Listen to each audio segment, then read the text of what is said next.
Caro Keraland présente Caro Coco Park, votre parc de loisirs et de détente. Jardin créole, toboggan géant, activités aquatiques et terrestres vous apporteront à la fois sensations, adrénaline et décontraction. Régalez-vous dans son restaurant, le Coco Blue, ou dans l'un de ses snacks. Partagez les émotions fortes dans la zone de jeu Coco Game, où Escape Game, réalité virtuelle et maison de la peur vous offre un 3 en 1. Fêtez vos meilleurs événements avec Caro Coco Recept dans nos espaces privés lounge. Séjournez chez Caro Coco Lodge, des hébergements de charme, proches de la plage ou du spa. Caro Keraland, le cœur de tous vos loisirs. Martinique Actualité. Pour commencer, à l'issue de la première réunion sur la réforme des retraites avec Elisabeth Borne, l'intersyndicale a dénoncé le manque d'ouverture de la Première ministre, un gouvernement radicalisé, obtus et déconnecté, une fin de non-recevoir adressée aux syndicats par la Première ministre qui a ainsi choisi de les renvoyer dans la rue selon la CGT. Notons que c'est le leader de la CFDT, pourtant connu pour être un syndicat modéré, qui a mis fin à la réunion.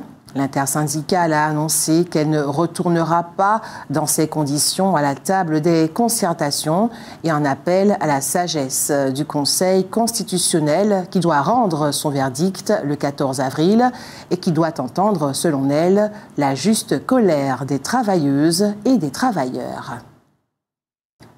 On se souvient qu'en novembre de l'an dernier, une fusillade avait éclaté dans la boîte de nuit L'Oasis à Rivière-Salée. Une cinquantaine de personnes à moto, cagoulées et munies d'armes à feu avaient fait irruption dans l'établissement. 8 personnes avaient été blessées, dont 6 par balle. 6 personnes ont été interpellées, dont 3 mises en examen et incarcérées à Ducos.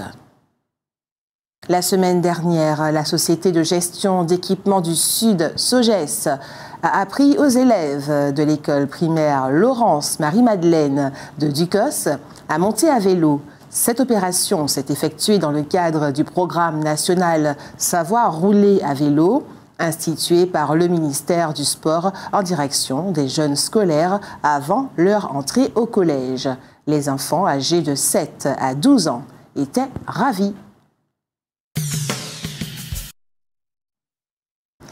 On se rappelle que peu après l'évacuation de la coupe contre non-lieu, plusieurs personnes avaient manifesté dans la rue face à la cour d'appel. 3 d'entre elles, des manifestants rouge, vert, noir, avaient été interpellés. Il s'agit de 3 hommes, Kevin Zobal d'Alcim, 35 ans, Bruno Pélage, Volcan, 52 ans, et Hugues Baspin Baramine, 58 ans.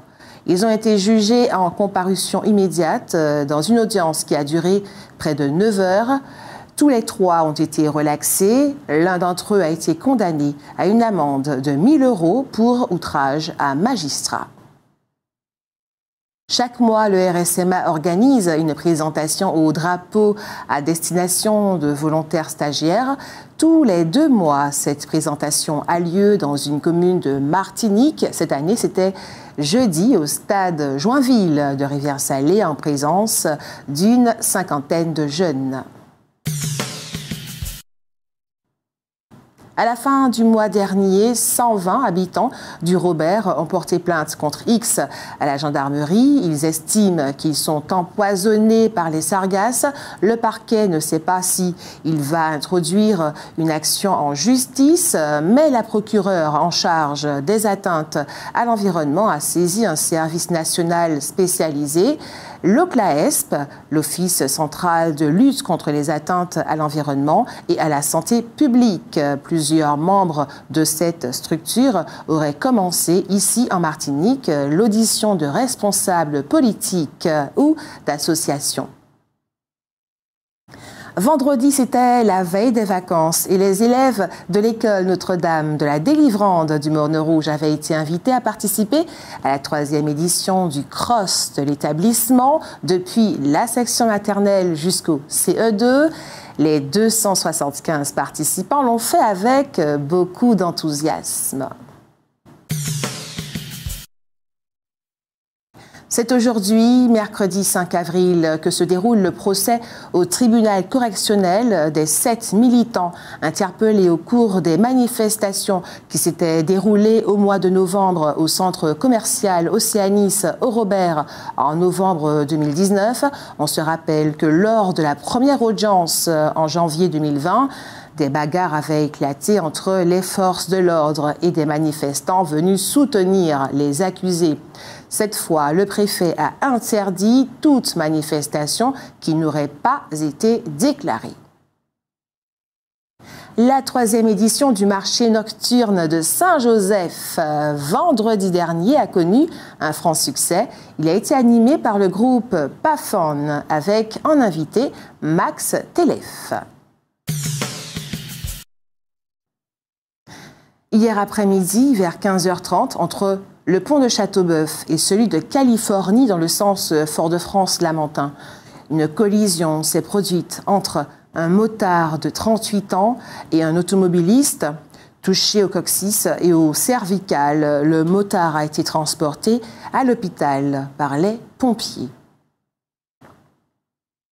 La nouvelle route en construction pour mieux avoir accès à l'étang Abricot et qui longe le port va être terminée à la moitié du mois de mai. Initiée par la CACEM, elle aura coûté 1 500 000 €, 80% financés par l'État et 20% par la CACEM. Hier après-midi, vers 14h, une femme de 60 ans s'est noyée à Saint-François, en Guadeloupe, et un homme de 59 ans vers 16h à Bouillante, sur la plage de Malandure. Le salon du sport extrême se tient actuellement à la porte de Versailles. À Paris, il attend 80 000 visiteurs, dont les passionnés de courses extrêmes.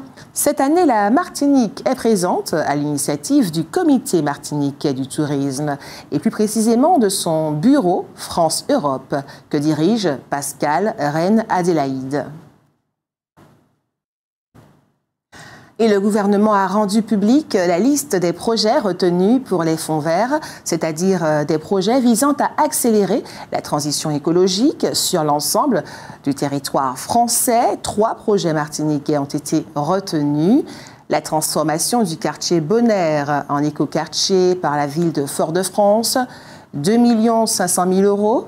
Des travaux de mise en œuvre du captage biogaz par le syndicat mixte de traitement et de valorisation des déchets, le SMTVD, 870 000 € et de la mise en place d'une brigade de lutte contre les espèces exotiques envahissantes par le parc naturel régional, 1 900 000 €.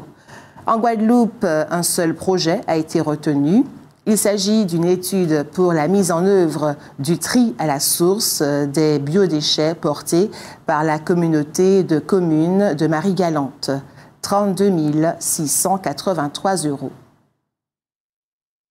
Nous vous en avons parlé hier du désensablement du port du Vauclin à l'occasion de la visite sur place du président du comité exécutif de la collectivité territoriale de Martinique, Serge Letchimy.